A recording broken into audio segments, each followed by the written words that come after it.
For millennia, the Grand Pyramids of Egypt have towered over the desert sands. Everything about the great ancient civilization that once seized the lands remained a mystery. That is, until July 19, 1799. A French soldier discovers a large stone about 35 miles east of Alexandria during Napoleon Bonaparte's Egyptian expedition, unearthing a written language that had been dead for thousands of years. The translations would prove to be the key to unlocking the secrets of an entire civilization.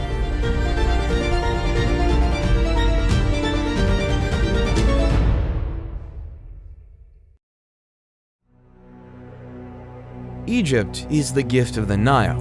That's what Herodotus, the father of history, said. Since the Nile is the lifeline, as it provided Egypt with water for the cultivation of crops, which led to the burgeoning of civilization all along the length of the Nile Valley. The river strip that divided the Egyptian territory into two parts provided a favorable environment for the rise of civilization when the Nile Valley began in the Miocene times, cutting it into its current shape. The various geographical resources effectively contributed to the state's foundation. As a result of the annual floods that spread the fertile soil to the east and west over the centuries, mud deposits built up. When the water recedes and flows along its banks, the agricultural year begins, making Egypt one of the first agricultural communities that ever existed in human history.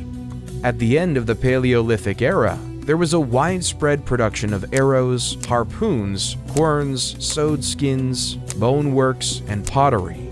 Carbon-14 tests, on the other hand, were used by researchers to demonstrate that corn was harvested in a Neolithic silo on the edge of Fayum between 4600 and 4250 BC. Later, people built shacks and huts out of reeds and solid mud and sowed corn on the muddy soil of the Nile marshes. Ancient Egypt was divided into two territories, Upper Egypt and Lower Egypt. Lower Egypt lay to the north, where the Nile extended out with its several branches to form the Nile Delta. Upper Egypt, which stretched to Aswan, was to the south. The two kingdoms were united around 3000 BC by King Narmer, but each retained its regalia, the Hedjet or white crown for Upper Egypt and the Deshret or red crown for Lower Egypt. As a result, the pharaohs were known as the rulers of the two lands, and they wore the Shent, a double crown with each half denoting sovereignty of a different land.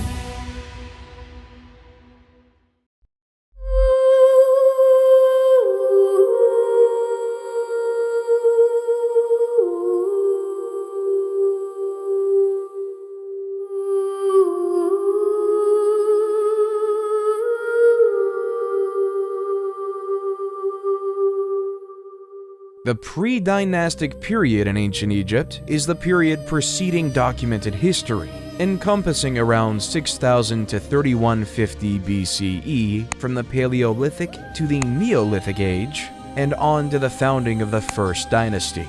While there are no written records from this period, archaeological digs in Egypt have unearthed items that convey their tale of the Nile River Valley's cultural history. The pre-dynastic period is called by the regions or ancient city sites where these artifacts were discovered, rather than the cultures that lived there. The Halfen culture thrived circa 30,000 BCE in the area between Egypt and Nubia, giving birth to the Cadon and Sibyllian cultures around 10,000 BCE, and the Hierophant culture. All of these cultures are hunter-gatherer societies that gradually grew more sedentary and settled into more permanent settlements based on agriculture. The Fayum Oasis is a natural basin located southeast of the Giza Plateau that gave home to the Fayum A civilization during 9000 to 6000 BCE. These people lived in the vicinity of a vast lake and made their living through agriculture, hunting, and fishing. The people of Fayum constructed reed homes with subterranean basements for food storage. Cattle, sheep, and goats were domesticated, and basketry and pottery production flourished. During this period, tribal chieftains assumed positions of power, which may have been passed down to the next generation in a family or tribal unit. Communities went from tiny tribes traveling together to large groupings of diverse tribes living in the same region all the time. The Fayum-A culture gave rise to the Merimde during 5000 to 4000 BCE, which was named from artifacts discovered at the location of that name on the western side of the Nile Delta. The majority of Egyptians were farmers, and agriculture was the basis of the Dynastic Egypt economy, and farmers relied on the annual summer floods to grow their crops. We know that the first Egyptian farmers were hunter-gatherers. They planted crops such as wheat, lentils, barley, flax, and peas, in addition to herding animals. According to what was found on a location in the western side of the Nile Delta, the oldest levels of Merimdi Beni Salama that evolved between 8000 and 4000 BC, in addition to the Fayum Basin, both dating back to the Neolithic era. The Nile Valley's convex terrain encouraged the development of several basins, which in ancient times were flooded with floodwaters every year that brought silt and mud that fertilized the soil. These basins, of which 130 have been found, served as the irrigation system's reservoirs in ancient Egypt.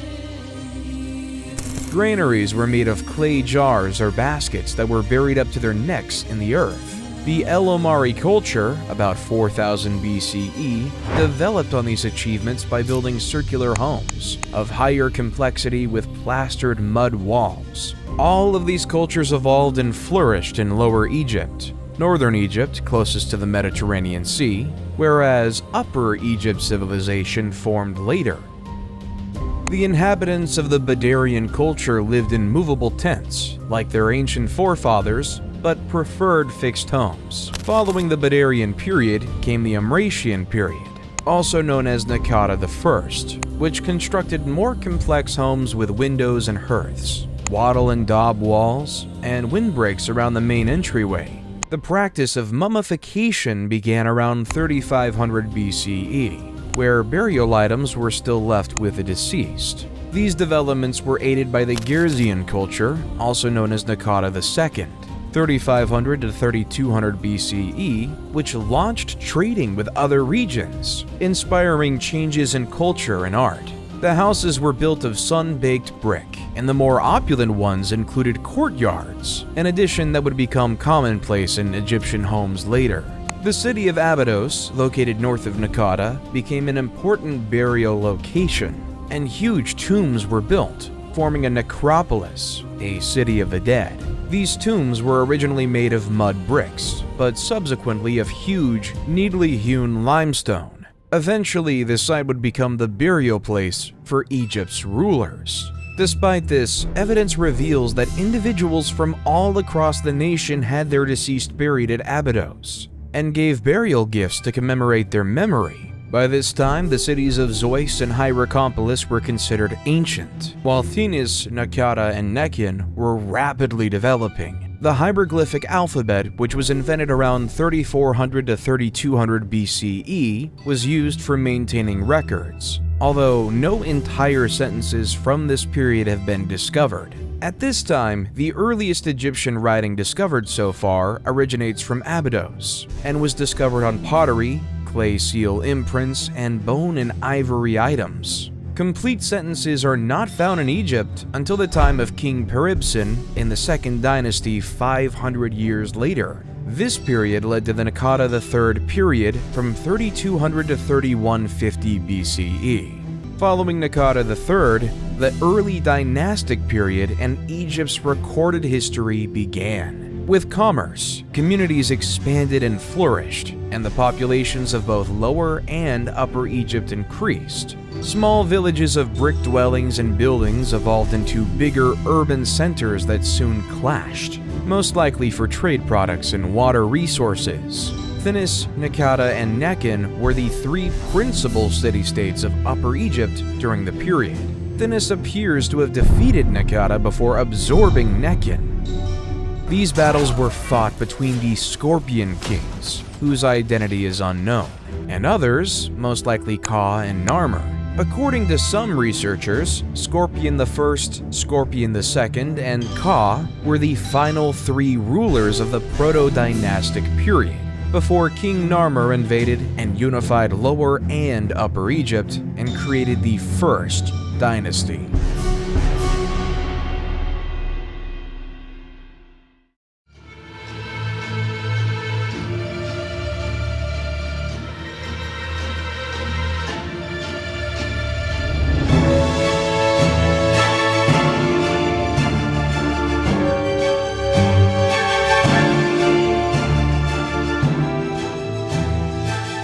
The early dynastic period in Egypt began in the years 3150 to 2613 BCE.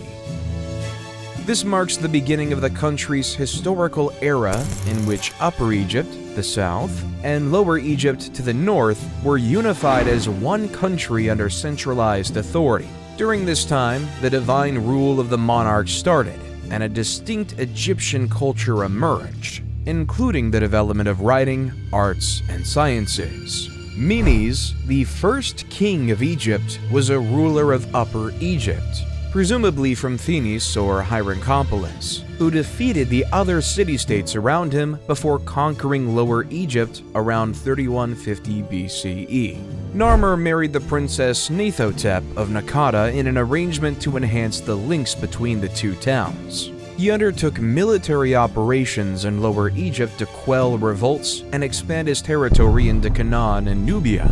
He sponsored massive construction projects, and urbanization developed throughout his reign.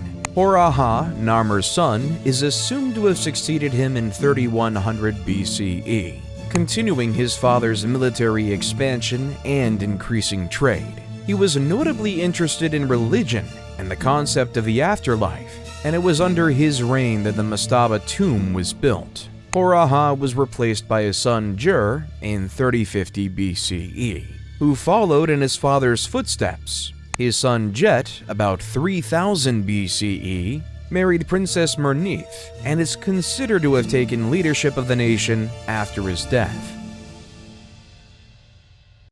It is uncertain whether she governed as regent for her infant son Den or as queen, but her reign is notable for being the first time a woman is recorded governing in ancient Egypt. Den, about 2990 BCE, is regarded as the greatest monarch of the first dynasty and reigned for 50 years. His reputation as an efficient monarch stemmed from his economic advances, military conquests, and the stability of his rule, as proven by expensive construction projects and elaborate works of art. Den is the first monarch to be represented wearing the crowns of Upper and Lower Egypt, showing that he ruled over a unified nation.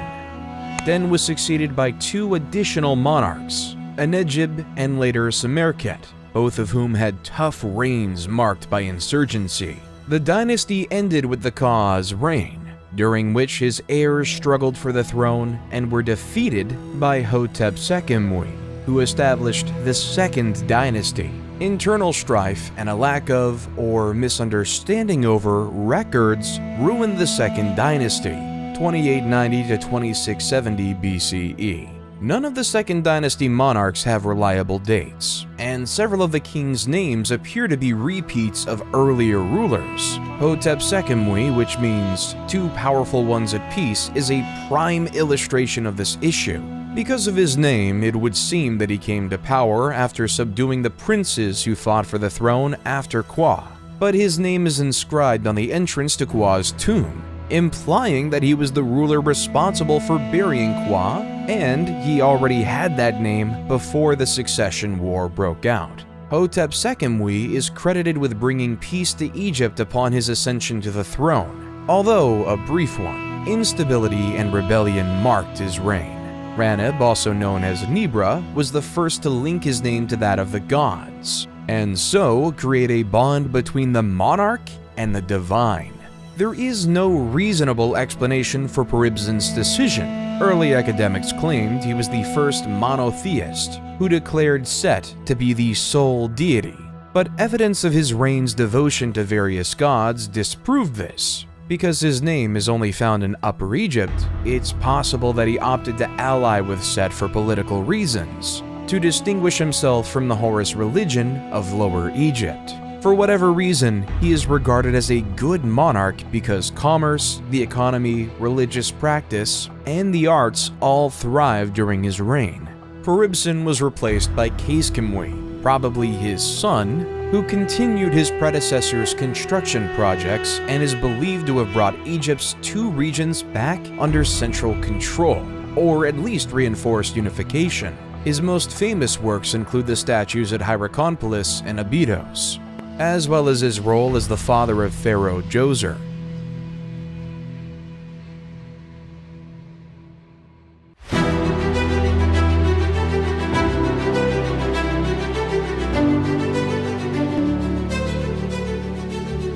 The Egyptian Third Dynasty starts with King Djoser, best known for his step pyramid at Saqqara. Manetho's timeline is hazy on who Sennacht was when he governed in the Third Dynasty and even his name. Sennacht's name is only known from the Abydos monarch list, the Turin Papyrus, and two reliefs discovered in the Mastaba tomb, number K2 at Beit Kalath. Djoser erected so many monuments that historians have long assumed his tenure extended at least 20 years. He started military campaigns to Sinai and kept Egyptian unity, resulting in the stability required for his construction projects and the growth of the arts. Djoser's step pyramid at Saqqara is Egypt's first recognized pyramid, which was designed by his architect and vizier, Imhotep. Imhotep was a vizier, sage, architect, astrologer, and chief minister under Djoser, the second pharaoh of Egypt's Third Dynasty, who was later deified and worshipped as the god of medicine in Egypt and Greece, where he was associated with the Greek deity of medicine, Asclepius. He is thought to have designed the step pyramid in Memphis's Saqqara necropolis. This pyramid, which has 6 steps, is the world's oldest surviving stone monument. An inscription carrying his name on a statue of Djoser uncovered near the Saqqara pyramid site attests to Imhotep's high status in Djoser's court. The inscription includes titles such as the leader of the sculptures and the chief of the seers. Historical documents depicting Egyptian society and medicine throughout the Old Kingdom demonstrate that the main magician of the pharaoh's court frequently functioned as the nation's chief physician. The step pyramid started as a basic mastaba monument with a flat top and sloping sides, similar to many previous dynasties' tombs. The architect, Imhotep, on the other hand, had bigger plans for his king's eternal dwelling. The step pyramid is a succession of mastabas piled on top of each other, each step slightly smaller than the one beneath, to create a pyramid shape. Earlier mastabas were made of clay bricks, but the step pyramid was made of stone slabs with carved motifs of trees and reeds on them. When finished, the step pyramid stood 62 meters tall, making it the tallest building of its period. To deter robbers and secure the king's corpse and burial goods, the real chambers of the tomb were dug beneath the foundation, as a maze of passageways with rooms off the hallways. However, this strategy did not work because the tomb was robbed of all of its valuables, including the king's corpse. In antiquity, only his foot was discovered in the tomb. Nonetheless, the step pyramid's design and building epitomize the genius and vision of the Third Dynasty builders, who would later raise the buried pyramid and the layer pyramid, among many other structures and sanctuaries. These early visionaries established the foundations for the later true pyramids of the Fourth Dynasty, which have mesmerized and captivated people for millennia.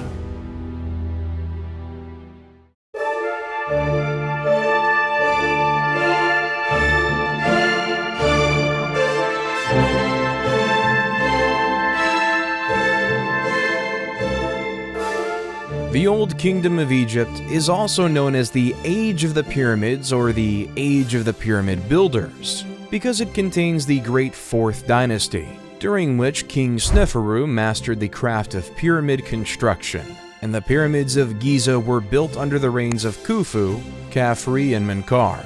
The historical documents of this time, the 4th to 6th dynasties of Egypt, are sparse, and historians consider the history of the era as literally written in stone, and mainly architectural in that academics have been able to build a history through the statues and their inscriptions. The pyramids themselves provide little information about their architects, but adjacent funerary shrines and stelae provide the king's names and other significant information. In addition, carvings in stone discovered elsewhere during the period document different events and the dates on which they happened. Lastly, the mausoleum of the 5th dynasty's last monarch, Unas, contained the first pyramid texts, detailed drawings and writings inside the tomb that cast light on the religious views of the period. During the Old Kingdom of Egypt, the elite standardized art and figures were produced uniformly to reflect the tastes of Memphis, the capital. Although other art forms such as painting and literature exhibit more skill in the Old Kingdom, statues from the late early dynastic and early Old Kingdom periods are very comparable. The Old Kingdom's most famous works of art are the Pyramids of Giza and the Great Sphinx of Giza, both of which remain today. Although smaller structures were crafted with the same precision and beauty, in reality, Egyptians placed great importance on Old Kingdom art and architecture in later ages. Although all levels of society may have shared the same religious systems, social inequality persisted even after death. The only significant impediment to reaching an afterlife was being buried outside of Egypt. Egyptians thought that, to be reborn, they needed to be buried in Egypt. If they died abroad, their relatives went to tremendous pains to bring their bodies back for burial, so those correct funerary rituals could be performed and they could be buried in their native land, allowing them to enter the afterlife.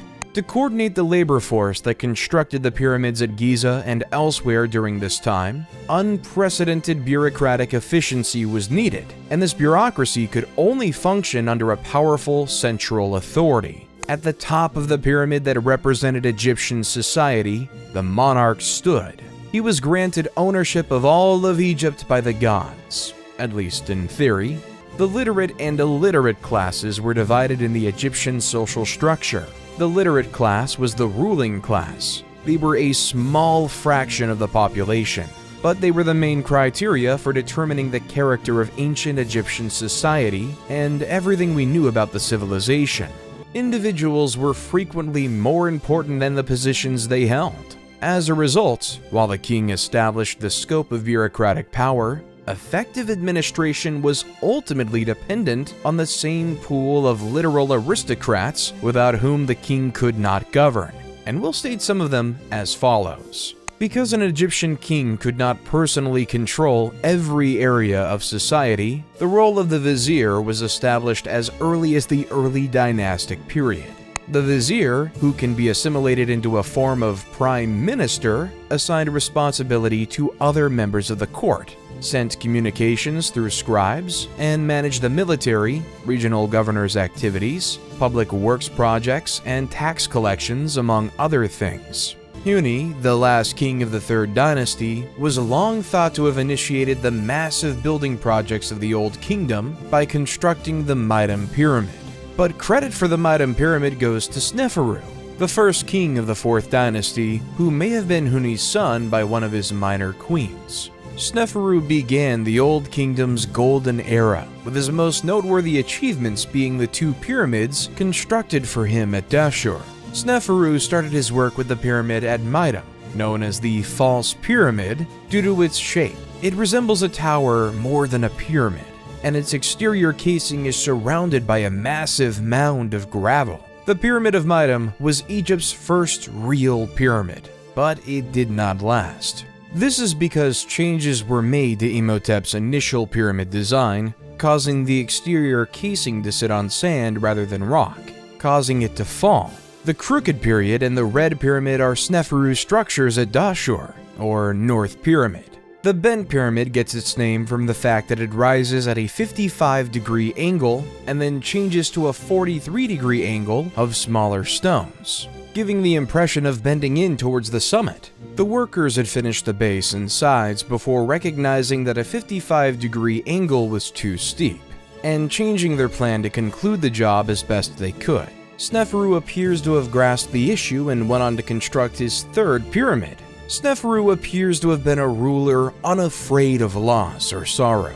When the bent pyramid failed to satisfy his standards, he simply began over. The red pyramid, named after the use of reddish limestone in its building, was constructed on a firm foundation for better stability and rose at a 43-degree inclination. The red pyramid, 105 meters tall, was Egypt's first effective real pyramid.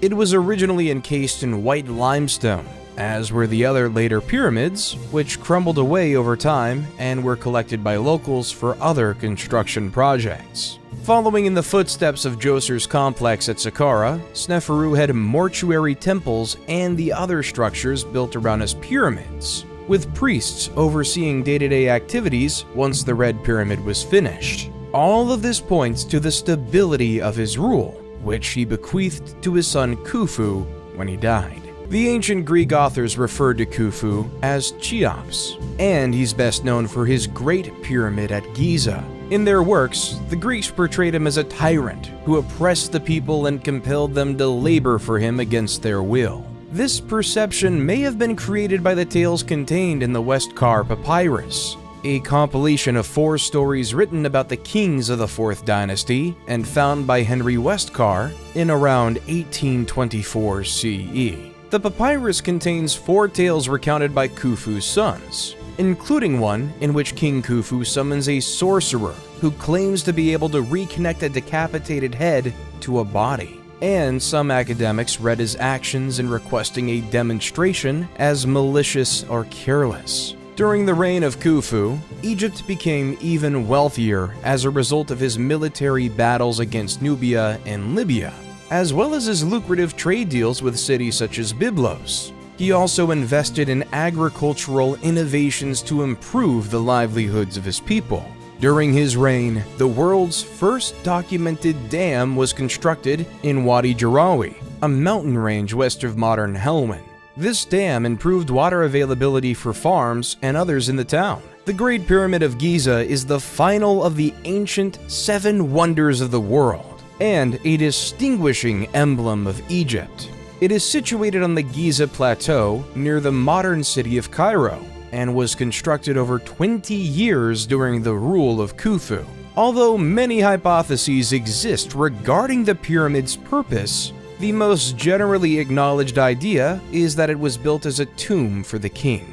However, how it was constructed remains a mystery to this day. Historians continue to dispute the idea of ramps going around the outside of the building to move the blocks into position.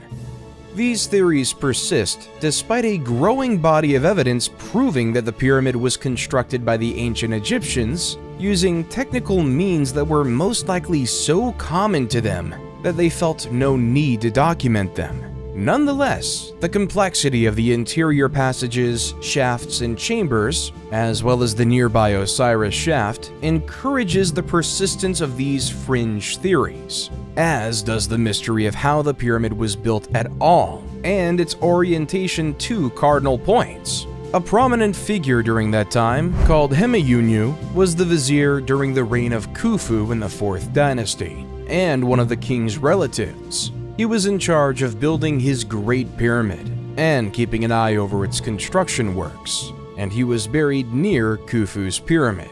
The construction work of the pyramid was done by expert and unskilled laborers employed by the state for the job. These employees either offered to pay off a debt, performed community service, or were paid for their time. The annual inundation of the Nile River was important for Egyptian survival because it distributed rich soil from the riverbank all across the shore's farmlands. However, it also made farming those lands impossible during the flood. During these times, the government supplied work for farms by constructing large monuments. These were the individuals who performed the real physical labor of moving stones, elevating obelisks, constructing temples, and constructing the pyramids that continue to amaze and motivate people today. Khufu was replaced by a family member outside the legal line called Jedefra after his death. Jedefra was Khufu's son, but he did not appear to be his designated heir. Some scholars believe Jedefra built the Great Sphinx of Giza, while others believe Khafre, his sibling and successor, built it. The Sphinx is the world's biggest monolithic monument, showing a recumbent lion's torso with a king's head and visage. Historically, this king's visage has been identified as Khafre's, but Dobrev and others believe it's Khufu's. It appears to have been constructed by Khafre because it is exactly in line with his pyramid complex, and the Sphinx's face resembles Khafre more than Khufu. Khafre's pyramid is the second largest in Giza, and his complex is almost as big as his father's. Little is known about his rule. According to Egyptian texts, he continued his father's policies and government model by concentrating power in the hands of his closest family members and exerting strict control over policies and laws. Following Khafre's demise, succession was temporarily disrupted again when Baka, Jedefri's son, took the throne. He did not even rule for a year before Menkaure, Khafre's son, took over as monarch. Both the Greeks and the Egyptian writings praise Menkaure. Menkaure, like his father and grandpa before him, started construction on his Giza pyramid and shrine complex. Menkaure's pyramid and complex are smaller than the other two, which represent a significant development in the history of the Old Kingdom, and one of the causes of its collapse. The resources required to construct the Great Pyramid were no longer accessible during Menkaure's period, but he did his best to establish an everlasting residence on par with his father's and grandfather's. Quenra, Menkaure's son and designated successor, perished while this pyramid was being constructed, upsetting the dynastic succession, and Menkaure died before the pyramid complex was finished.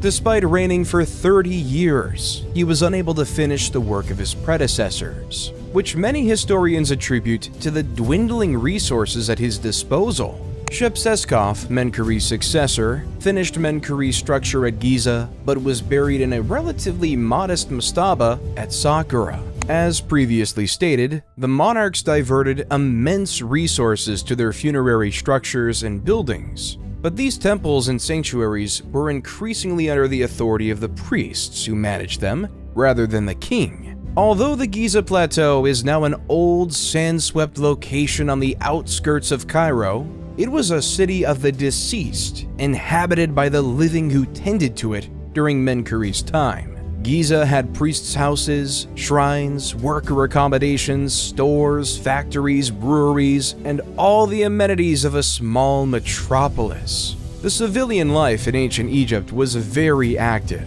The lowest social class consisted of peasant farmers who did not own the land on which they worked on or the houses in which they resided. The monarch, members of the court, nomarchs, and priests owned the land. To begin the day, peasants would say, "Let us work for the nobility." Peasants were virtually always farmers, regardless of what other trade they practiced. They cultivated and harvested their crops, giving the majority to the landowner while keeping part for themselves. Most had private gardens, which the ladies maintained while the men worked in the fields. The lowest stratum of society created the items utilized in commerce, allowing the civilization as a whole to survive. These peasants were also part of the workforce that erected Egypt's pyramids and other monuments. When the Nile River's banks overflowed, farming became difficult, and the men and women went to work on the king's projects. This labor was always rewarded, and no literary or physical evidence supports the assertion that any of Egypt's major monuments were erected by slave labor. Work building monuments like the pyramid and associated burial complexes, temples, and obelisks provided the peasantry with the sole possibility of upward mobility. Skilled painters and engravers in particular were in high demand in Egypt. and were paid more than unskilled laborers who merely hauled the stones for the construction from one location to another. Peasant farmers might also raise their status by learning a craft and producing the vases, bowls, plates, and other ceramics that people need. Skilled carpenters could make a fortune by making tables, desks, chairs, beds, and storage chests, while painters were needed to decorate upper-class dwellings, castles, tombs, and monuments. Brewers were likewise held in high regard, and breweries were occasionally controlled by women.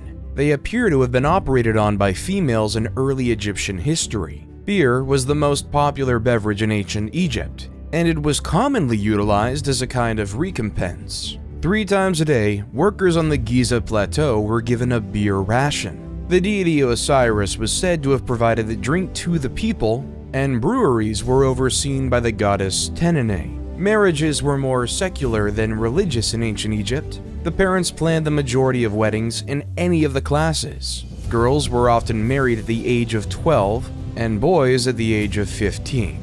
Royal offspring were frequently promised to foreign monarchs as babies to seal treaties. The ancient Egyptians' lives were not all labor. They found plenty of time to have fun by participating in sports, board games, and other activities. Hockey, handball, archery, swimming, tug-of-war, gymnastics, rowing, and a sport known as water jousting, which was a sea battle played in small boats on the Nile River in which a jouster tried to knock the other out of his boat, while the second team member maneuvered the craft, were all ancient Egyptian sports. The festivals of ancient Egypt were individually distinct in their own right, depending on the nature of the occasion, but they all had one thing in common: drinking and feasting. The Egyptian diet consisted mostly of grains, wheat, and vegetables. The meat was incredibly expensive, and only royalty could afford it. The 4th dynasty ended with Shepsekhof's brief reign, and the 5th started with much less hope. The 5th dynasty is known as the Sun King's Dynasty because so many of their titles contain the name of the deity Ra, usually given as Re. The first 3 of these rulers, Userkaf, Sahur, and Kakai, would later be memorialized as divinely chosen in the Westkar papyrus tale, The Birth of the Kings. The dynasty starts with King Userkaf, but a lady called Kenkaz, most likely a daughter of Menkor, appears prominently in the Egyptian texts as mother of 2 kings of Upper and Lower Egypt, though it's unclear who those monarchs were. Her monument is the 4th pyramid at Giza, and she was a significant person. Not much is known about her. Userkaf is best renowned for his work on the Temple of the Sun and Abusir. This structure represents a significant divergence from the position of the monarch at the beginning of the 4th dynasty, and the beginning of the end of Giza as the king's necropolis. The sun deity Ra was now venerated directly by the people through the priesthood, and the king's position as the god's primary representative was reduced. Userkaf's son Sahur replaced him and constructed his funerary complex at Abusir near the Temple of the Sun. Sahur was a capable monarch who led the first Egyptian expedition to Punt and arranged significant trade treaties with other countries. Punt, on the other hand, was one of his biggest accomplishments, as it became an important source of many of Egypt's most valuable resources, and in time was regarded as a legendary country of the gods. Sahur constructed his own temple to the sun in Abusir and was the first to use palmiform columns in the building, which would later become the norm for columns throughout Egypt. Sahur's war exploits and cautious resource management enriched the nation, as demonstrated by the intricate work done on his mortuary complex and the inscriptions discovered. His son, Neferirker Kakai, succeeded him. Inscriptions suggest he was a good king and well-regarded, but little is known of his tenure except that the priesthood got even more dominant during his control. His son, Neferifre, succeeded him but perished young, possibly around the age of 20. He was followed by King Shepsekhar. Nusir-ini succeeds him, and the priests of Ra acquire even more authority during his rule. The bureaucracy of the temples and mortuary buildings grew as well. putting a burden on royal coffers, which paid for sanctuary care and maintenance. Menkaure replaced him, but little is known about his rule other than the fact that he was the last monarch to construct a temple to the sun. Djedkaraisi replaced him in the late 25th to mid-24th century BC. The roots of Djedkaraisi are unclear. He's not regarded as Menkaure's son, but he may be connected. To keep the economy stable, he reforms the administration and the clergy extensively during his rule. Djedkaraisi refused the customary practice of erecting a shrine to the sun deity and decreased the number of clerics required to maintain funerary structures. He also arranged the Second Punt expedition, which enriched Egypt and reinforced relations with Punt. The most important element of Djedkaraisi's reign, however, was the decentralization of the government in Memphis, which gave local authorities more authority. Djedkaraisi was replaced by his son Unas, the reign of whom is little documented. Unas was the first Egyptian king to have the interior of his tomb decorated and inscribed with what became known as the pyramid texts. These inscriptions depict the king in communion with Ra and Osiris. The position of the king was already considerably reduced when the 6th dynasty started. Local officials and bureaucrats built more elaborate tombs than nobles during the rule of the first monarch, Teti. Teti was killed by his bodyguards according to the 3rd century BCE historian Manetho, an act that would have been inconceivable earlier. He was replaced by Userkure, who may have been involved in the assassination plan. His reign was brief, and he was followed by Merir Pepi I, during whom the nomarchs gained authority. By the end of the Old Kingdom, the political power had fragmented and the system was decentralized. The restoration of central power was a lengthy process that lasted well into the 12th dynasty. Because of the breakdown of central power, political authority passed into the hands of the nomarchs, who took complete control. This pattern persisted during the reigns of Merenre-Nemtumsaf I and Neferkare-Pepi II, who ascended to the kingdom as a child and perished as an old man, signifying an incredible rule of nearly a century. During Pepi II's lengthy rule, the Old Kingdom gradually crumbled. The increasing influence of provincial nomarchs and the clergy eroded the central government's and king's authority. Pepi II was followed by Merenre-Nemtumsaf II, with a very short reign, and the dynasty ended with Netshirkar, who is identified by some scholars and Egyptologists as the Queen Nitocris from Herodotus's account of an Egyptian queen who avenges her brother's murder by drowning his killers at a banquet. Pepi II had outlived any heirs to the throne and appears to have been a pretty ineffective monarch in his final years. When drought caused famine in the country, there was no effective central authority to react to it. The Old Kingdom terminated with the 6th dynasty because no powerful ruler ascended to the throne to guide the people. Local authorities focused on their areas and lacked the means and motivation to assist the rest of the nation.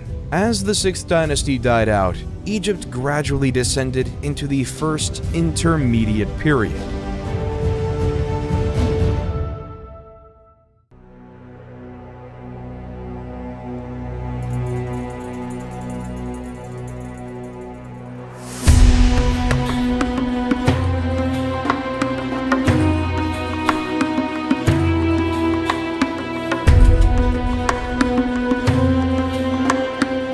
The first intermediate period is marked primarily by a rise in the authority of provincial administrators of distinct areas, and a decline in the power of the central government at Memphis. The great structures of the Old Kingdom on the scale of Giza's pyramids were no longer constructed within the first intermediate period because there was no strong central sovereign to order and pay for them, and no administration to coordinate the large workforce. The cultural image that comes from a study of historical data does not support a chaotic, dark era, but rather a different social and political model than what had come before. There is some historical evidence for the claim of unrest and claimed disorder, which stems from the absence of a single powerful central government. The country's different regions were essentially self-governing. The dearth of information about the kings of the 7th and 8th dynasties attest to their ineffectiveness. Their identities and dates will be forgotten in Egyptian annals. The ancient city of Memphis was abandoned at some time by rulers who saw themselves as the heirs of the Old Kingdom kings. The rulers of the 9th and 10th dynasties then seized Heracleopolis as their center and declared themselves Egypt's real kings. Intef, a Theban nomarch who bore the customary epithets of Great Overlord, of the Nome, and Overseer of Priests, came to prominence in Thebes around 2125 BC and opposed the authority of Heracleopolitan kings. Intef I established Egypt's 11th dynasty and provided the push for the country's unity. During the Middle Kingdom, he was known as Intef the Mighty, and a monument in his honor was erected in the Temple of Karnak. And this was the way leading to the beginning of a new era, which was the Middle Kingdom.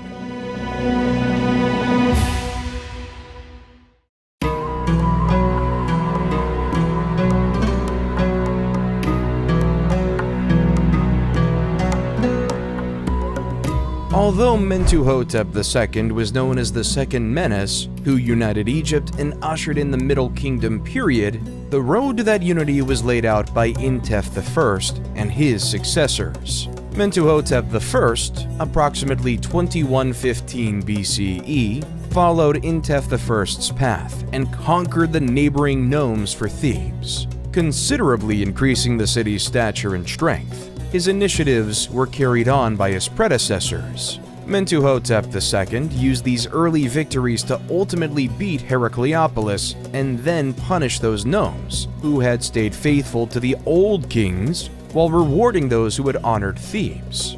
Mentuhotep II devoted his time after the process of unity to the ruling, military accomplishments, and construction projects. Mentuhotep's successor, Mentuhotep III, reigned during 2010 to 1998 BCE, maintained and expanded his programs. He dispatched an army to punt and strengthened the northern delta's borders. Mentuhotep IV replaced him. His entire 7-year rule is silent, but he most likely continued his predecessor's policies effectively because the nation is thriving when Amenemhat replaces him as monarch.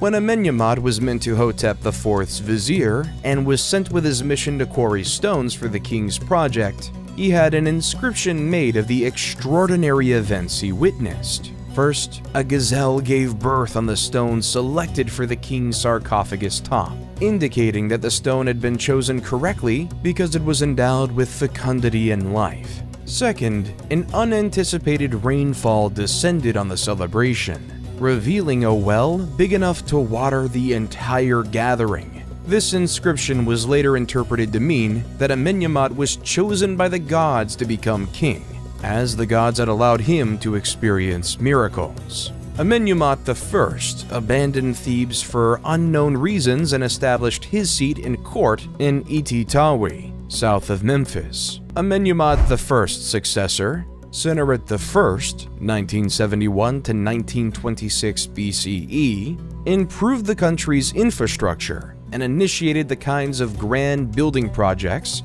that had characterized the Old Kingdom and represented the king's power, including a temple to Amun at Karnak, which sparked the construction of the Great Temple complex there. Amenemhat I had followed in the footsteps of Intef II and Mentuhotep II by restricting the authority of local nomarchs and priests, and giving power only to those most trusted in the family. Sennacherib I continued the same strategy. The administration of the 12th dynasty was so effective that, unlike the Old Kingdom, it kept wealth centralized with the monarch while allowing for the development and prosperity of individual regions, without allowing them to become too strong. The king governed all of Egypt, but specific officers were rewarded for their devotion. The Egyptians developed various advanced ways of irrigation systems, and to keep track of the water levels, they built nilometers to gauge the height of the flood and to determine the taxes levels supposed to be paid. Canals were dug to provide water to different areas when Sennaret II decided to turn the Fayum area into an agricultural center. He developed a specific irrigation system with a dike that transported water from Lake Moeris, which resulted in crop prosperity in the area. He was also behind the construction of the White Chapel, a building important to historians and academics because it contains a record of all the nomes of the period. Sennaret I was followed by Amenemhat II, 1929 to 1895 BCE, who may have governed alongside him. The practice of co-regency was unique to the Middle Kingdom, in which a younger man, the monarch's selected heir, usually a son, would govern alongside the king to learn the position and guarantee a seamless transfer of power. Scholars disagree on whether this practice was truly followed, though there is no question that it was followed by Amenemhat II and his successor Sennaret II, 1897 to 1878 BCE. Double dates for two rulers on official cartouches indicate co-regency. Amenemhat II's reign is little known, but Sennaret II is noted for his excellent ties with the regional nomarchs and improved prosperity of the nation. It's worth noting that during Sennaret II's rule, local officials thrived just as they had at the end of the Old Kingdom, but this did not cause the kingdom the difficulties that it had previously. Sennaret II was followed by Sennaret III,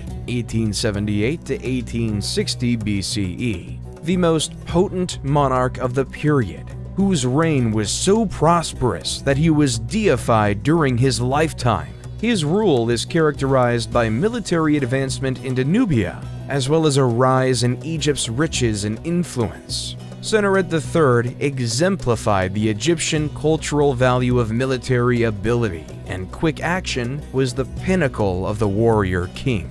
He was thought to be unbeatable at the helm of his troops. His expeditions into Nubia widened Egypt's borders, and the fortifications he erected along the boundary facilitated commerce. He also conducted an expedition into Palestine, and as a result, trade ties with that area improved. And to control flood and direct irrigation waters, the ancient Egyptians built earth and stone barrages and dams, such as El Lahan Dam, which was erected during the reign of King Amenemhat III, who ruled in the 12th dynasty following the reign of Sennaret III, as he wanted to make good use of the floodwaters for the irrigation system and to protect the state from destructive high levels of inundation water.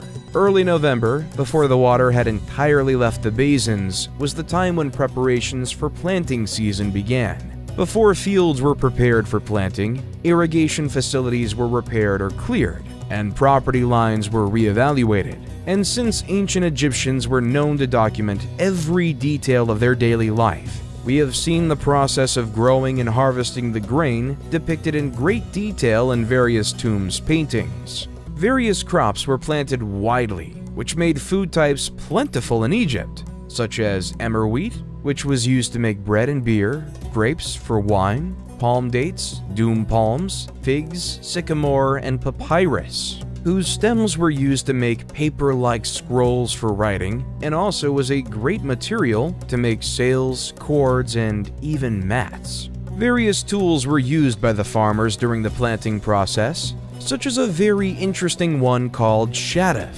It's a hand-operated device used to lift water from the river, which consists of a long pole with a bucket hung on a rope from one end, and the other end has a weight attached to it. It was either used to fill jugs with water to transport them, or even to run water in small canals along ditches. However, it's normal when people wonder how such a civilization in ancient times managed to erect huge buildings and move colossal statues without having the technology we have in the current modern world. Some scenes from tombs of high officials have proof of how the whole process of moving huge statues was done.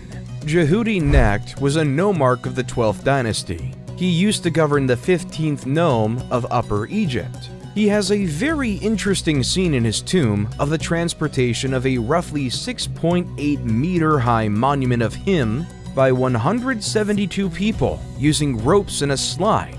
in an endeavor aided by the dumping of water in front of the slide. Unfortunately, no evidence of this colossus has ever been discovered. Amenemhat III boasted of no major military triumphs, but constructed almost as many monuments as his father and was responsible for the vast mortuary sanctuary at Hawara, known as the Labyrinth. Amenemhat IV, 1815 to 1807 BCE, replaced him and maintained his policies. He completed his father's construction tasks and began many of his own. During his reign, military and commercial expeditions were undertaken on numerous occasions, and trade thrived with towns in the Levant, particularly Byblos and elsewhere. The co-regency policy, if it was implemented, had guaranteed a seamless transfer of power from ruler to ruler, but it failed in the case of Amenemhat IV,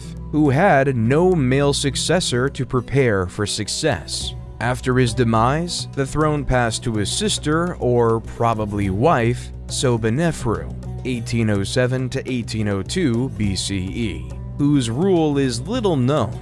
Unless the Queen Nitocris of the 6th dynasty of the Old Kingdom is accepted as real, Sobonefru was the first woman to govern Egypt since the early dynastic period.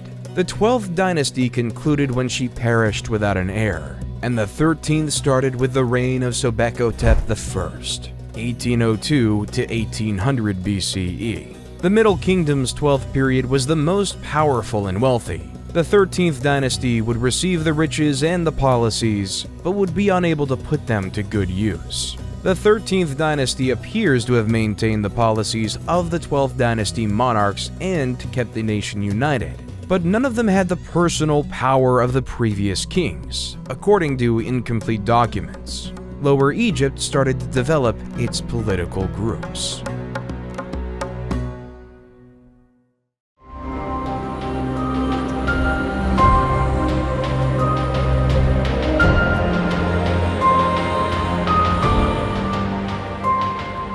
This era starts when the Egyptian rulers of the 13th dynasty relocate the capital from Tawai to Thebes, the former capital of the late 11th dynasty in Upper Egypt, thereby weakening their grip on the north.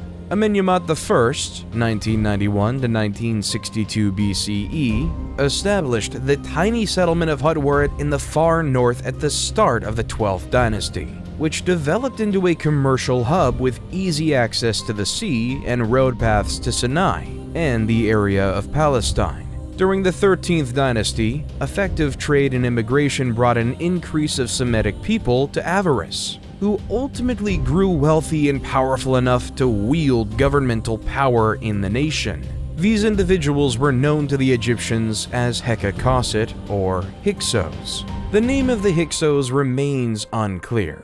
Many hypotheses have been proposed, including the possibility that they were refugees escaping the Aryan invasion of Asia.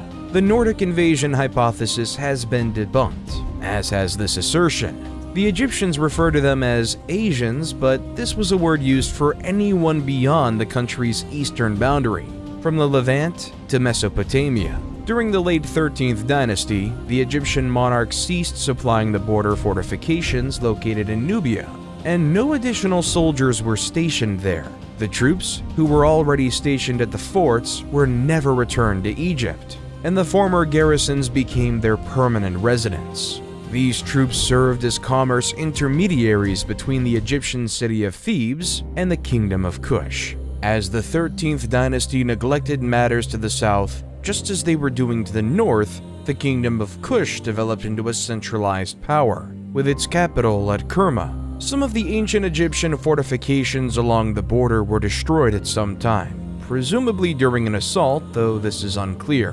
What is evident is that as Egyptian government in Thebes disregarded Kush's influence in the south, Kush's power increased, and the boundary became more flexible. The troops who had been left behind no longer saw it as their duty to protect against invasions, and had grown more acclimated to the role of traders than military men by this point. The monarchs documented for the latter portion of the 13th and 16th dynasties are non-Egyptians, or at the very least, do not have Egyptian names and are considered Hyksos rulers. Their timeline is muddled, and some names are only known from ceremonial items, while others are only known from pieces of kings' lists, making dating problematic. The Hyksos achieved economic dominance of the eastern delta and then pushed north, negotiating treaties and forging contracts with various nomarchs, governors, of other districts in Lower Egypt, until they had conquered a sizable amount of territory and could exert political authority. Once established in Avaris, the Hyksos elevated Egyptians to positions of power, adopted Egyptian customs and attire, and absorbed Egyptian deity worship into their own beliefs and ceremonies. The Hyksos monarchs established Egypt's 15th dynasty, but once they were evicted, the invading Thebans destroyed all traces of the Hyksos in Egypt. Only a few Hyksos rulers are known by name thanks to the ruins of inscriptions and other texts discovered at Avaris and elsewhere, including the best known, Apepi. Apepi was also known as Apophis, and had an Egyptian name related to the giant snake Apophis or Apep, the sun god Ra's nemesis. At the same time the Hyksos rose to prominence in northern Egypt, the Nubians rose to power in the south. The Middle Kingdom's 13th dynasty, like Lower Egypt's, had forgotten to pay attention to its southern frontier. Thebes remained Upper Egypt's capital, but instead of dominating the entire nation, it was wedged between the Hyksos in the north and the Nubians in the south. According to Manetho, Apepi of the Hyksos wrote to the Theban king, Seqenenrunta, 1580 BCE, "Do away with the hippopotamus pool to the east of the city, for it prevents me from sleeping day and night." The message was most likely about the Theban practice of hippopotamus hunting, which would have been insulting to the Hyksos, who worshipped Set and included the hippo in their religious observances. Tao, rather than complying with the request, saw it as a challenge to his autonomy and marched on Avaris. His mummy indicates that he was slain in battle, and this, together with the events that follow, reveals that the Thebans were vanquished in this fight. Tao's son Chamos took up the cause, lamenting bitterly in an inscription about having to pay the Asiatics taxes and dealing with outsiders to the north and south of him and his kingdom. He launched a huge attack on the Hyksos, destroying Avaris according to the narrative. Chamos reports that his attack was so fast and scary that it rendered the Hyksos women barren, and that he destroyed the city to the ground following the carnage. This tale appears to be exaggerated, as the Hyksos retained control of Lower Egypt 3 years after Chamos' invasion, and Avaris remained the Hyksos' stronghold. Chamos was succeeded by his brother Ahmose, who, according to the inscriptions, drove the Hyksos out of Egypt and destroyed their metropolis of Avaris. These events are described in the tomb inscriptions of another man, Ahmose son of Abana, a soldier who fought under King Ahmose, who describes the devastation of Avaris and the retreat of the remaining Hyksos to Sharawin in the Palestine region. Ahmose then besieged this city for 6 years until the Hyksos fled again, this time to Syria, although what happened to them after that is unknown. Ahmose I not only established the 18th dynasty, but also began the new Kingdom of Egypt, the age of the Egyptian Empire. The Hyksos were responsible for the formation of a professional Egyptian army of conquest, since Ahmose I, and those who followed him, sought to ensure that no foreign nation ever gained such dominance in their land again. The triumph that would become the new kingdom, a period of unprecedented prosperity and success in Egypt, is the legacy of the Second Intermediate Period. The 18th dynasty of Egypt, established by Ahmose I, would build some of the most renowned and memorable monuments since the Old Kingdom's pyramids, and expand Egypt's borders into a kingdom.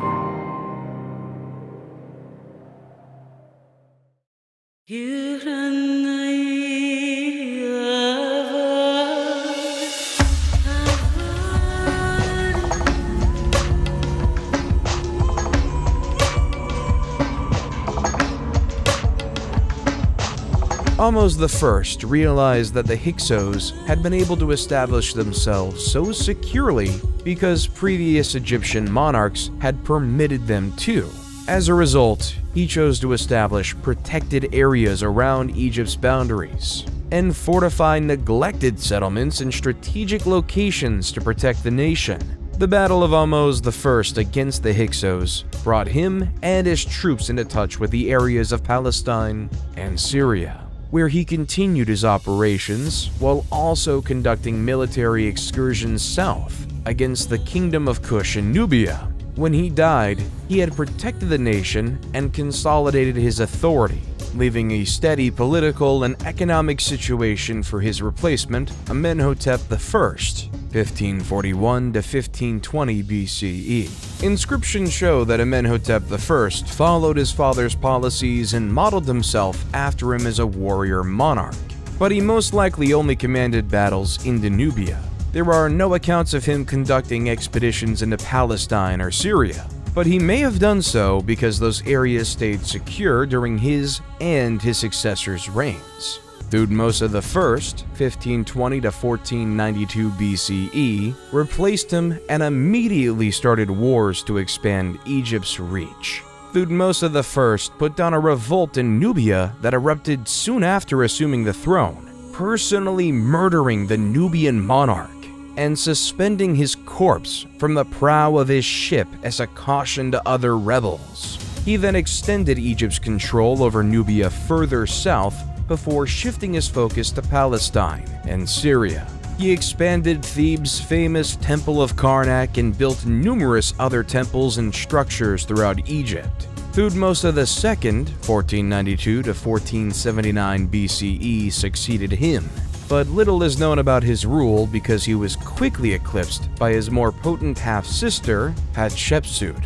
Hatshepsut, 1479 to 1458 BCE, was one of the most potent and effective New Kingdom rulers. Thutmose II had one child with her, and he had another with a minor woman, Thutmose III, whom he named as his successor, 1458 to 1425 BCE. Following Thutmose II's death, Hatshepsut was appointed regent of Egypt and officially co-ruled with Thutmose III, but she had been the force behind her husband's tenure and continued to do so as she saw fit after his death. Hatshepsut is in charge of numerous construction initiatives. She conducted the most successful expedition to Punt, added her works to the temple at Karnak, and governed in harmony with Nubia to the south.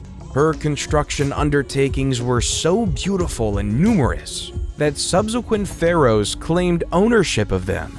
They were able to do so because Hatshepsut's name was taken from all of her structures, including her magnificent complex at Deir el-Bahri around 1458 BCE. Concerning the obelisks that were erected in the different temples, they were symbols of the sun god, and many of them can be found everywhere in the whole world, whether they were real Egyptian ones or modern ones imitating the ancient Egyptian obelisks. The process of carving one is not a paradox, as there is an unfinished one located in the quarries of granite in Aswan.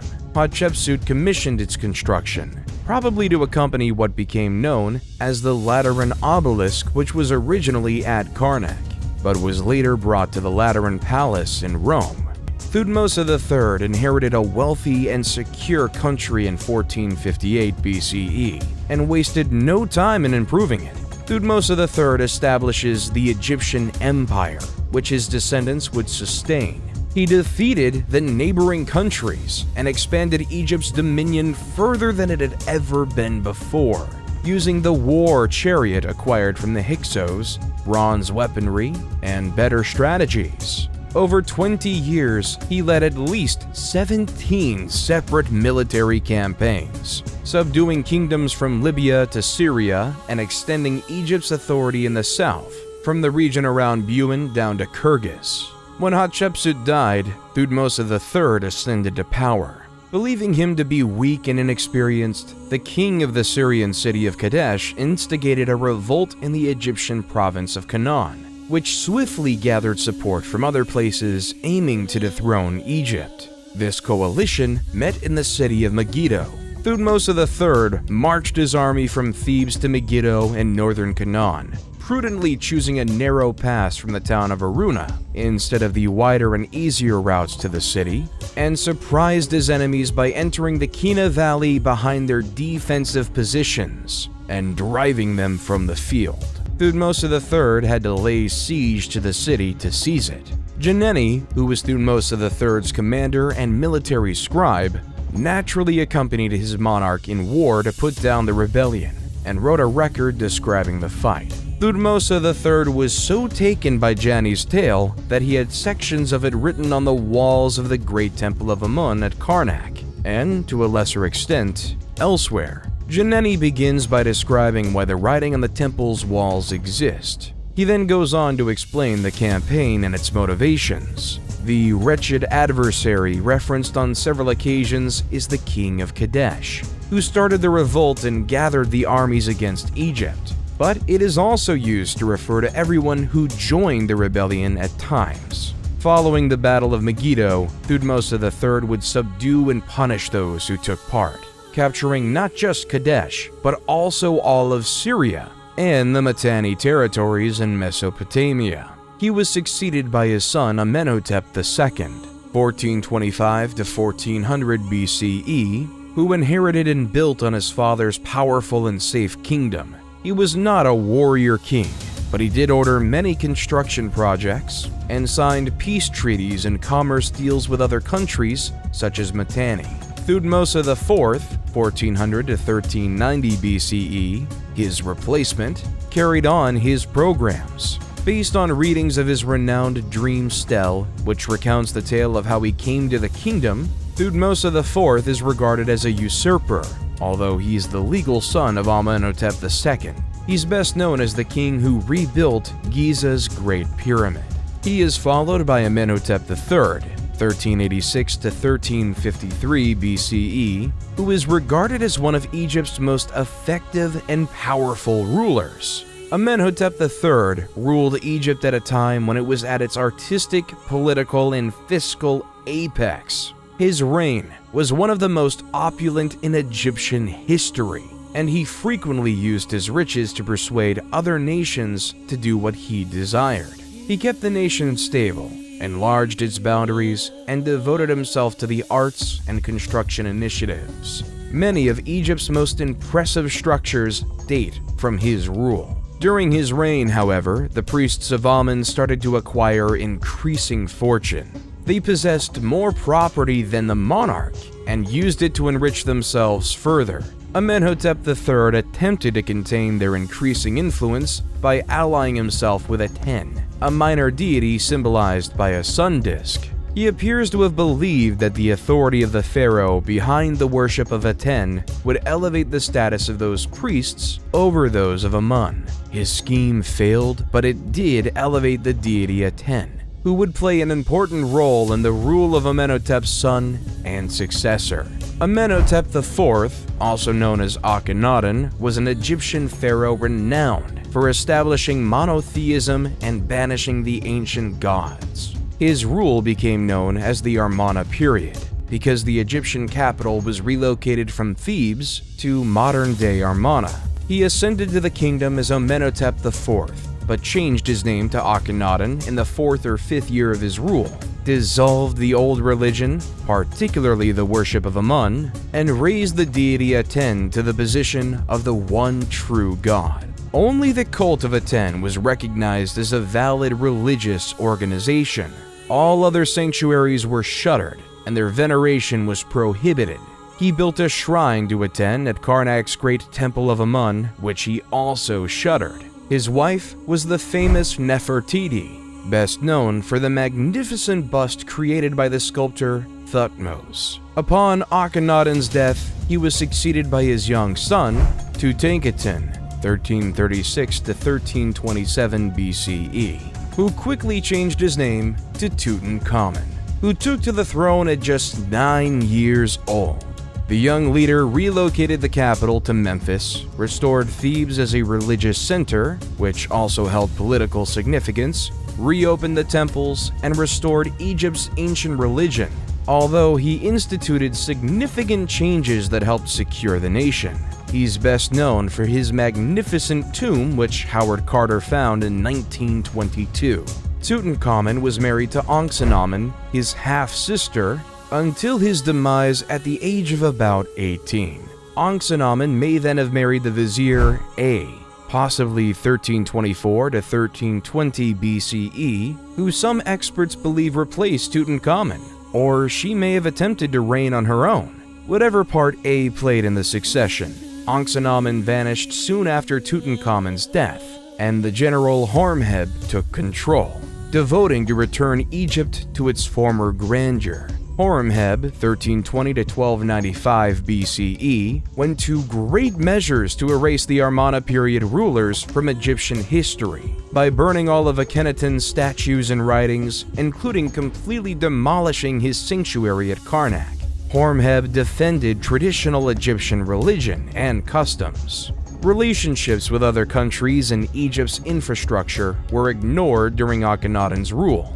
Horemheb returned Egypt to its previous glory, though he was unable to bring it back to the heights of Amenhotep III. He perished without an heir, and his vizier Parames seized the kingdom as Ramses I, establishing the 19th dynasty.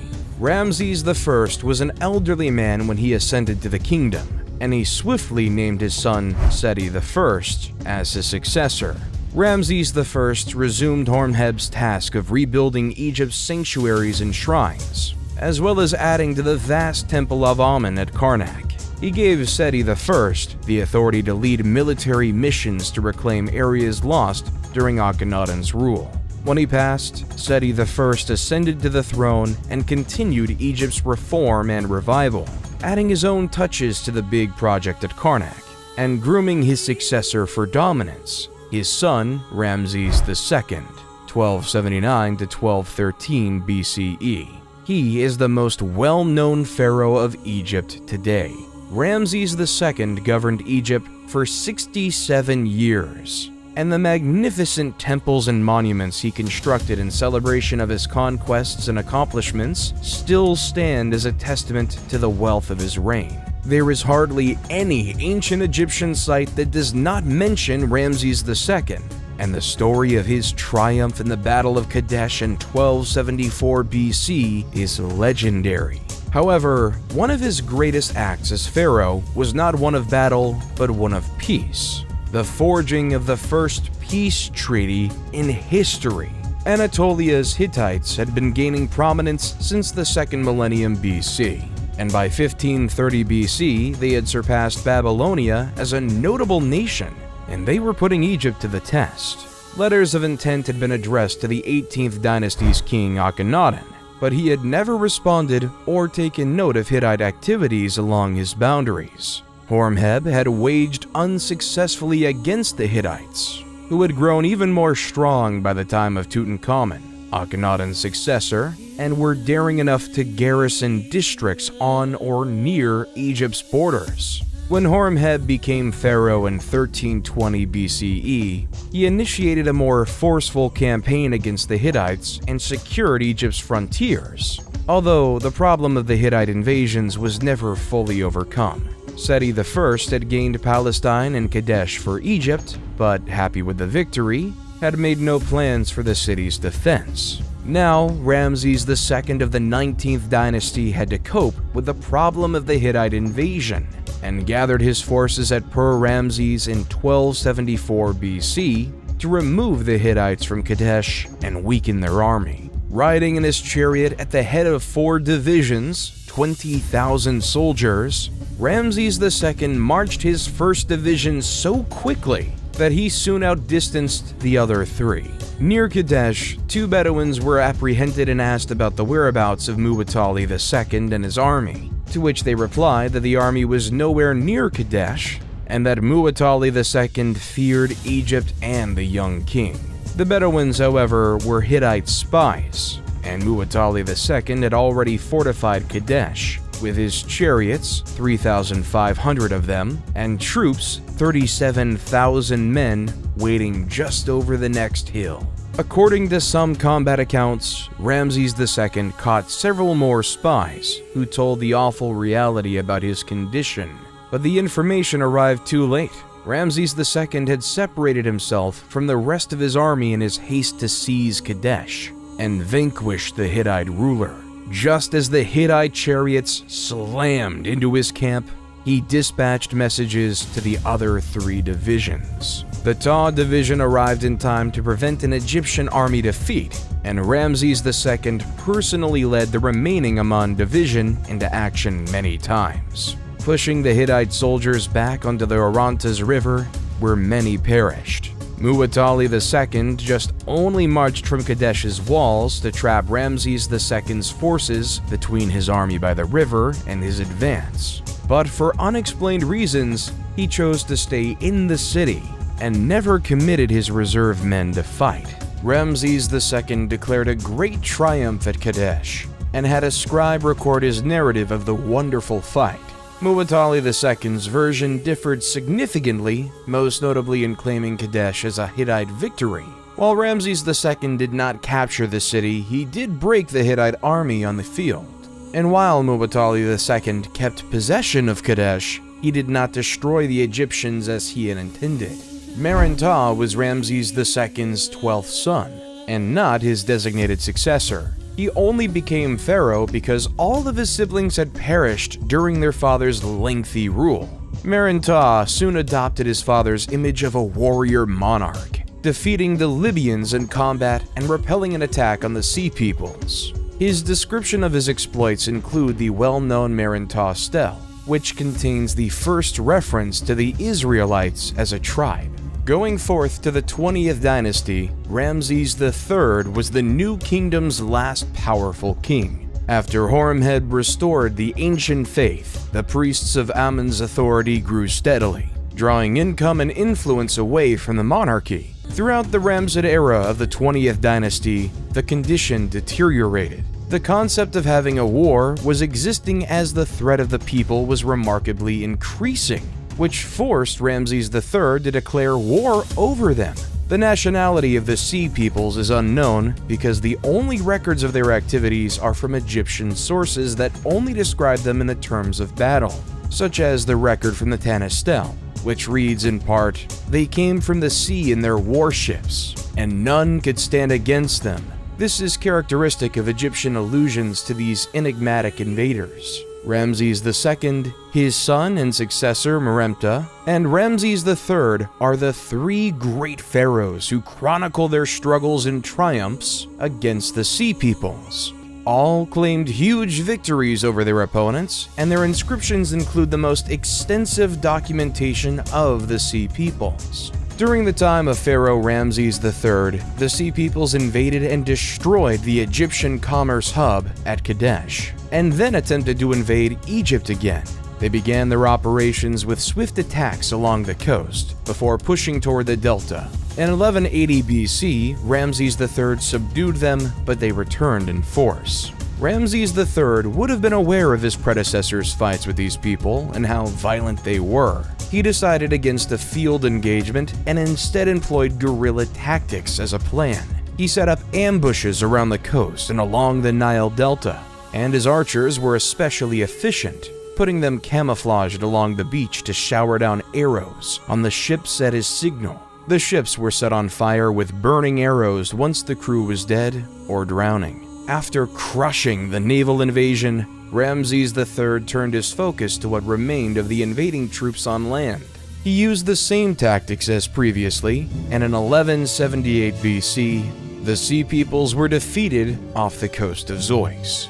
Egyptian annals once again depict a spectacular victory, in which many Sea Peoples were slaughtered and others were captured and coerced into the Egyptian army and fleet, or sold as slaves. Although Ramses III spared Egypt from invasion, the battle was so costly that the royal treasury was depleted, and the tomb builders at Deir el-Medina could not be paid. This resulted in the first documented labor strike in history, in which workers walked off the job and refused to return until they were properly reimbursed. And then, the momentum of the Egyptian empire started to fade. Ramses III retained a powerful central authority, secured the borders, and kept Egypt prosperous. But the kingdom was crumbling around him. The office of the Pharaoh of Egypt no longer held the same level of reverence it once did because the priests of Amun served as an intermediary between the gods. Ramses III was injured in an assassination attempt staged by one of his lesser spouses, and perished as a result of his injuries. Ramses IV, 1155 to 1149 BCE, ascended to the throne only after his elder siblings perished. He attempted to imitate the great pharaohs of the past and did complete several construction projects while battling to keep the empire's declining territory, but he perished after a brief rule. He was succeeded by his son, Ramses V, who fought to retain control against Amun's priests and keep the kingdom together. His successor, Ramses VI, carried on the fight with little success. Ramses VII replaced him, followed by Ramses VIII, about whom little is known, Ramses IX, Ramses X, and Ramses XI. All of these pharaohs fought to keep the kingdom together in the face of outside incursions and internal conflicts with Amun's priests. An incident related to these struggles, though obscure, involves a man called Amenhotep, high priest of Amun, who was deposed by the vizier Pinehazy and forced to escape south to Nubia. What we are sure about is that the priests of Amun retained huge power and reached the throne of Egypt and ruled the country.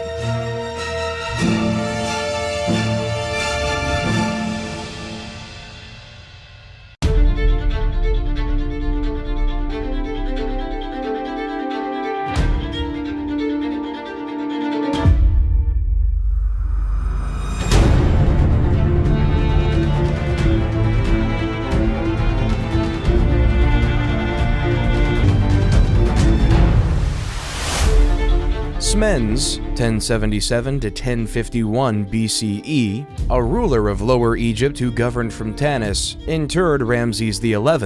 Following the Egyptian custom, a monarch was buried by his successor, and Smendes asserted his legal right to govern by relocating the capital from Per-Ramses to Tanis. However, by this time, the priests of Thebes had grown strong enough to assert their authority to rule, and the nation was divided between Tanis's control over Lower Egypt and Thebes's rule over Upper Egypt. Contrary to popular belief, this split did not end in civil conflict or internal strife.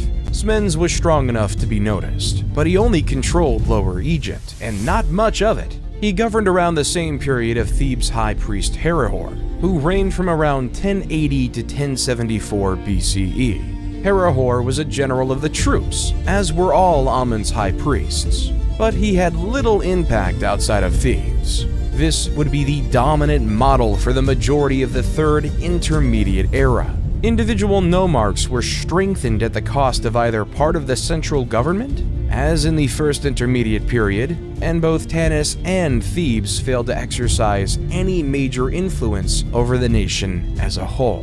The 22nd dynasty, which governed publicly under Libyan titles, was also Libyan. Shoshenq I, 943 to 922 BCE, established it after unifying Egypt and embarking on war operations reminiscent of Egypt's empire days. Shoshenq I reformed Tanis's administration and Thebes's clergy.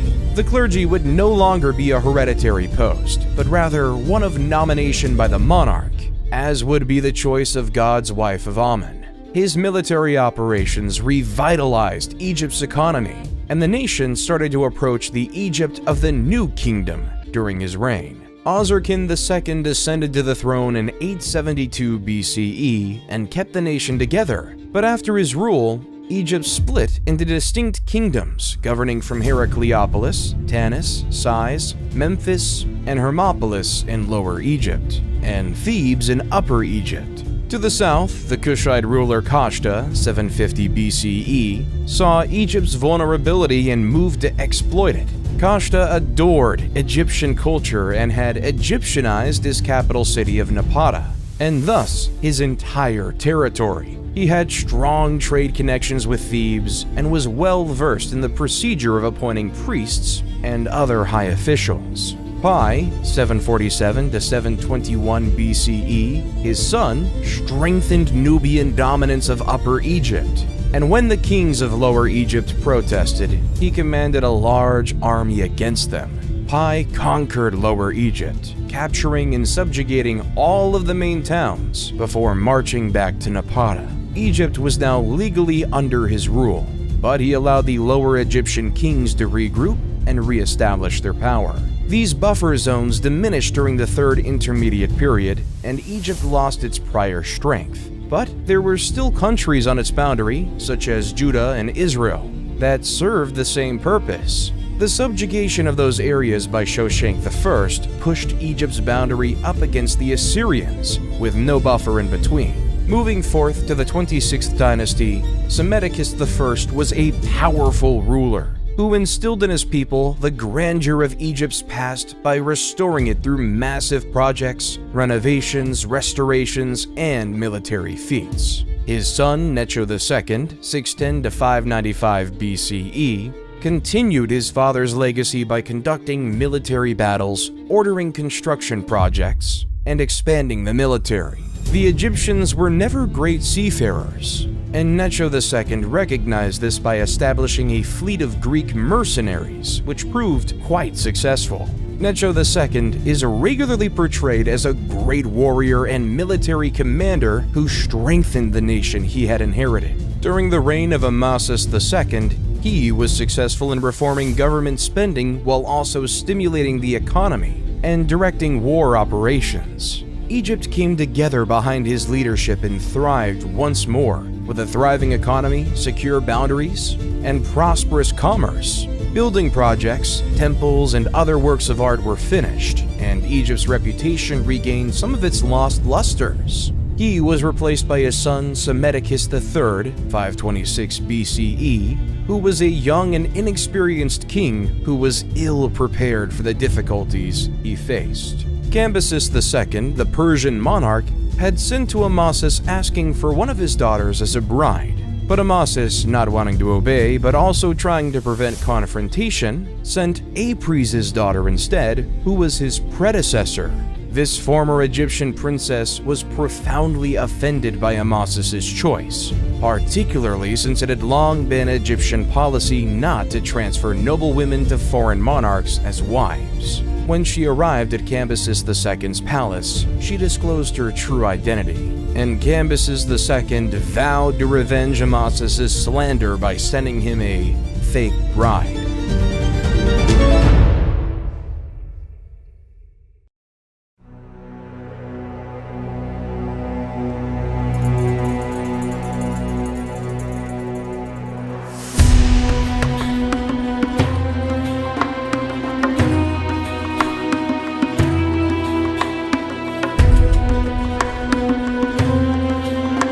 Unlike Cambyses, Darius wanted to govern Egypt in his absence. He ascended to the throne of the Achaemenid Empire in 522 BCE and toured Egypt at least twice, though he favored Egypt from afar.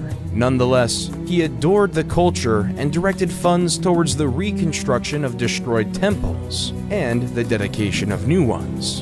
In keeping with the Persian practice of religious tolerance, Darius praised the Egyptian gods with presents and statues. He is widely viewed as having a gentler hand with Egypt than Cambyses. For the second Persian conquest of Greece in 480 BCE, his son Xerxes I, 486 to 465 BCE, relied on all the resources of the Achaemenid Empire, including Egypt. When the Persians were defeated at Salamis in 480 BCE and Plataea in 479 BCE, Xerxes abandoned foreign affairs in favor of construction projects and different relationships with court ladies. Artaxerxes I, 465 to 424 BCE, succeeded him and battled for 6 years to put down the first significant Egyptian rebellion, led by Inaros II, the Libyan royal son of Psamtik V, encouraged and assisted by Athens in 460 to 454 BCE. While it is true that the Persians ruled Egypt during the 27th and 31st dynasties,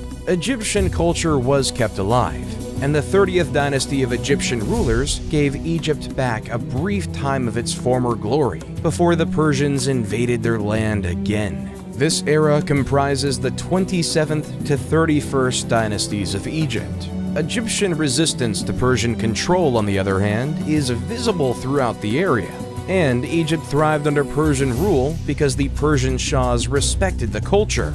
Amarteus of the 28th dynasty, Nectanebo I and Nectanebo II all governed the nation, commanded troops, and participated in construction projects in the manner of the great pharaohs of the past. Whoever was behind the revolts against Persian authority, Egypt's second conquest did not last long. Philip II of Macedon, 359 to 336 BCE, defeated the Greek city-states and incorporated them into Macedonian authority. When he was murdered in 336 BCE, he was preparing a grand expedition to subjugate Persia. He already had all of the means he would require for the conquest, which he entrusted to his son, Alexander. The pharaohs of the 30th dynasty upheld Egyptians' kingship's honor and left their impressive structures in the footsteps of those who came before them. So, while the late period may be considered the end of Egyptian sovereignty, it should not be considered the end of Egyptian civilization. Even today, Egypt's cultural accomplishments inspire respect, if not fear, and remain among the most popular and intriguing of the old world. Although times changed, current modern Egypt in the 21st century might look like a coming forward version of ancient Egypt. The Nile River is still sacred to the Egyptian people, and they still celebrate the same festivals of the ancient times, such as the spring festivals. The food is quite inspired by the authentic ancient food. The traditions are still there, and even the last development form of the ancient language called the Coptic is still spoken in Egypt in churches' prayers and the middle of their Arabic dialect. The modern people are proud of the legacy. It was seen in the parades that were done in Cairo for the transportation of the mummies to the civilization's museum, and the reopening of the Alley of the Sphinxes in Luxor. They're building new cities, digging their way to improve commerce with the highways dug in the middle of the mountains, passing through the deserts. They're almost opening the biggest museum in the whole world. Excavations unearth every day new discoveries which might lead soon to a discovery similar to that of the tomb of Tutankhamun in 1922. And this land will always remain an attractive mystery, dazzling and enchanting people from all over the world with its magic and history.